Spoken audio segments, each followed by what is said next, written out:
میں درود شریف کے عنوان سے اپنی گفتگو کو ختم کروں اور امام بوصیری کا ذکر نہ کروں تو یہ ناانصافی ہوگی۔ حضرت امام بوصیری فالج زدہ ہیں، ساری زندگی بادشاہوں کے قصیدے لکھے ہیں، ساری زندگی بادشاہوں کی کہانیاں بیان کی ہیں، ان سے اعزازات پائے ہیں، تکریمات پائی ہیں، لیکن عمر کا آخری حصہ آیا، جسم فالج زدہ ہو گیا، سارے چھوڑ گئے۔ تنہائی، بیماری اور غربت، یہ تین چیزیں اگر اکٹھی ہو جائیں تو ان کو کاٹنا بڑی قیامت ہوتی ہے۔ تنہائی، غربت اور بیماری، یہ تینوں اکٹھی آ گئی حضرت امام بوصیری پہ۔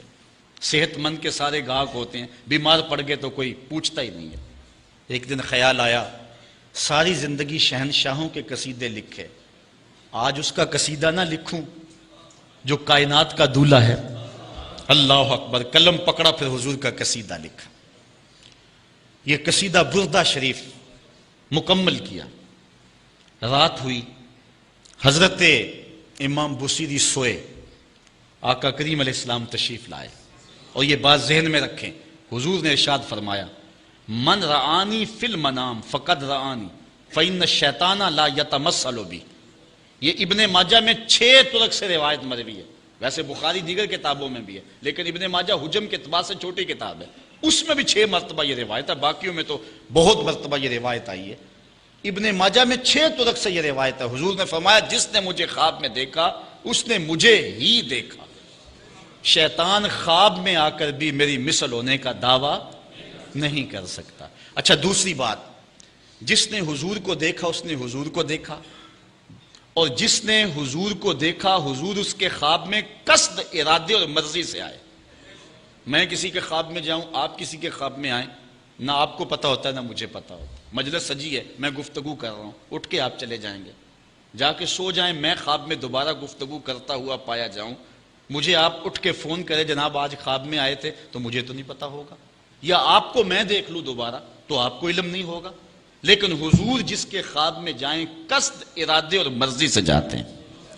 تیسری بات، خواب میں کسی کو کچھ کوئی دے تو وہ محض خواب ہوتا ہے۔ لاٹری نکل آئی، کروڑ پتی بن گیا، صبح اٹھیں گے تو کروڑ پتی ہوں گے یا کنگال ہوں گے؟ وہ کیا کسی نے کہا تھا 100 بار میرے ہاتھوں میں تیرا دامن آیا، جب آنکھ کھلی تو اپنا ہی گرے باں تھا۔ کچھ نہیں ہوتا، خواب خواب ہوتا ہے، لیکن حضور کو اگر کوئی خواب میں دیکھے اور حضور کچھ عنایت کریں تو وہ محض خواب نہیں ہوتا۔ حضرت شاہ ولی اللہ محدث دہلوی فرماتے ہیں میرے والد شاہ عبد الرحیم نے خواب میں انہوں نے حضور کو دیکھا تو آقا کریم علیہ السلام نے اپنے 2 منہ مبارک ان کو عطا کیے۔ کہتے ہیں جب اٹھے تو دیکھا کہ منہ مبارک نہیں تھے، تو پھر ان کی کیفیت وہی ہو گئی اور پھر حضور خواب میں ملے، فرمایا کہ ہم نے تیرے سرہانے کے نیچے رکھ دیے۔ تو کہتے ہیں کہ وہ 2 بال حضرت شاہ ولی اللہ محدث دہلوی فرماتے ہیں ان کی علامت یہ تھی کہ وہ صندوق میں ہم رکھتے تھے، جب اس کو دھوپ میں لے کے نکلتے بدلی سایہ کیا کرتی تھی، اور فرماتے ہیں کہ جب وراثت تقسیم ہوئی تو 1 بال میرے حصے میں آیا، حضور کا منہ انور، حضور کا منہ مبارک۔ تو جس نے حضور کو خواب میں دیکھا حضور کو ہی دیکھا، حضور قصد سے آئے، جو دیا حقیقت میں دیا۔ اور چوتھی بات، وہ بخاری کی روایت ہے، حضور فرمایا من رآنی فی المنام فسیرانی فی الیقظہ، جس نے مجھے خواب میں دیکھا ان قریب جاگتے بھی دیکھ لے گا۔ شارحین لکھتے ہیں ساری زندگی نہ دیکھ سکا، جب روح نکل رہی ہوگی رخ محبوب سامنے ہوگا، اور اگر اس وقت حضور کا دیدار ہو جائے تو اور چاہیے بھی کیا، سوکھا نکلے سا ظہوری جے ویخ لواں مکھ تیرا، اگر اس وقت حضور کا دیدار ہو جائے تو اور کیا چاہیے۔ تو حضرت امام بوصیری کہتے ہیں کہ میں سویا مقدر جاگا، حضور تشریف لائے، فرمایا بوصیری جو قصیدہ لکھا ہے وہ سناؤ تو صحیح۔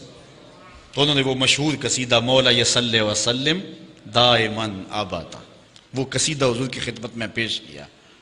تو آقا کریم علیہ السلام نے اپنا دست شفا ان کے بدن پہ پھیرا، اور حضور نے اپنی چادر اتار کر کے حضرت امام بوصیری کو دے دی۔ بردہ عربی میں کہتے ہیں جو ہے وہ چادر کو، اسی لیے اس قصیدے کو قصیدہ بردہ کہتے ہیں، وہ قصیدہ جس کی جزا میں چادر عنایت ہوئی تھی۔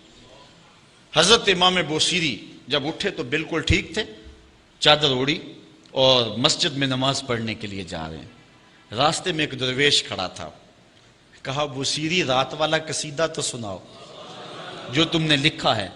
حضرت بوصیری کہتے ہیں میں نے لکھا تھا اور کسی کو پتہ نہیں تھا. میں نے کہا کون سا قصیدہ؟ کہنے لگے بھولے نہ بنو جو حضور کو سنایا تھا.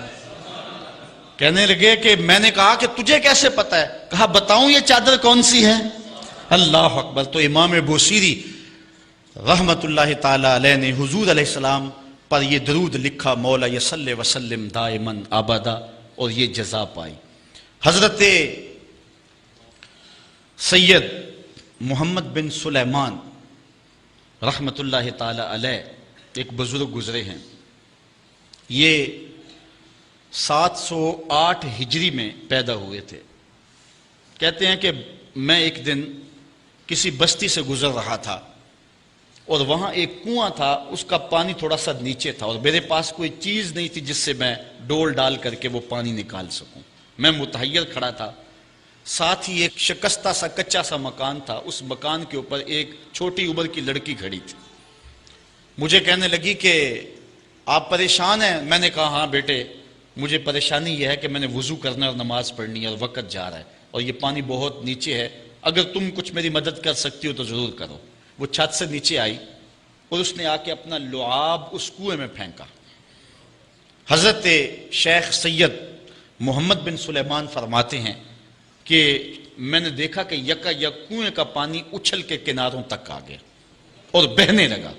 میں نے جلدی سے وضو کیا اور پھر میں نے اس لڑکی کو کہا میں تجھے اللہ کا واسطہ دیتا ہوں، تو مجھے بتا کہ تیرے پاس ہے کیا کہ تیرے لب کے ڈالنے سے یہ پانی اچھل کے اوپر آ گیا. تو اس لڑکی نے مجھے کہا کہ یہ جو مرتبہ مجھے ملا ہے بکثرت الصلاۃ علی من کان اذا مشى فی البر تعلقت الوحوش باذیالہ، یہ مرتبہ میں اس پر درود پڑھ کے حاصل کیا ہے جب وہ جنگل سے گزرتے تھے تو جو جانور تھے قدموں سے لپٹ جاتے تھے، میں ان پر درود پڑھنے کی برکت سے جو ہے وہ یہ مرتبہ حاصل کیا ہے. تو حضرت سید محمد بن سلیمان کہتے ہیں کہ پھر میں نے ارادہ کر لیا کہ میں ساری زندگی حضور علیہ السلام پر درود پڑھتے ہوئے اور درود لکھتے ہوئے گزاروں گا. پھر انہوں نے مشہور زمانہ کتاب جس کو اہل علم اور اہل تصوف دلائل الخیرات کے نام سے جانتے ہیں، جس کی متعدد شروحات بھی لکھی گئی، وہ کتاب انہوں نے تصنیف کی. اور اس کتاب کی خصوصیت یہ ہے کہ جو شخص اس کتاب کو باقاعدگی کے ساتھ پڑھے اس کو حضور کا دیدار نصیب ہوتا ہے. اور اس کتاب کو پڑھنے والے، میں نے ایک روایت میں پڑھا ہے کہ جو شخص حضور علیہ السلام پر کثرت سے درود پڑھے اللہ تعالیٰ اس درود کی برکت سے اسے تو نوازتا ہے، اس کی اولاد کو اور اس کی اولاد کی اولاد کو، یعنی اس کی نسلوں کو بھی ثواب دیتا ہے. تو حضرت سید محمد بن سلیمان نے یہ کتاب لکھ کر کے درود کی زمانے پر احسان کیا، اور آج تک بالخصوص علماء روم کا عمل اس کے اوپر جو ہے وہ کثرت کے ساتھ ہے. لیکن یہاں بھی جو ہے وہ ہمارے بر صغیر پاک و ہند میں بھی دلائل الخیرات پر لوگوں کے بہت زیادہ عمل ہے. میرے والد گرامی اللہ ان کی قبر پہ کروڑوں رحمت نازل فرمائے، انہوں نے 37 سال تک بلا ناغہ دلائل الخیرات کا وظیفہ کیا ہے. اور یہ جو کچھ بھی ہے وہ کیا کسی نے کہا تھا میں جو کچھ بھی ہوں ان کی توجہ کا روپ ہوں، میری زندگی تیرے پیار کا انعام ہی تو ہے. تو یہ سارا فیضان یہ درود شریف کا فیضان ہے جو دروس قرآن کی صورت میں آپ دیکھ رہے ہیں. حضرت سید محمد بن سلیمان رحمت اللہ تعالی علیہ کا پھر انتقال ہو گیا اور سوس نامی ایک بستی کے اندر ان کو دفن کر دیا گیا. پھر اس کے بعد 77 سال کے بعد ان کو وہاں سے مراکش منتقل کیا گیا، اور آپ کو جب دفن کیا گیا، اور یہ بات اخبار مشہورہ میں سے ہے کہ آپ کی قبر کی مٹی سے درود کی برکت کی وجہ سے کستوری جیسی خوشبو آیا کرتی تھی.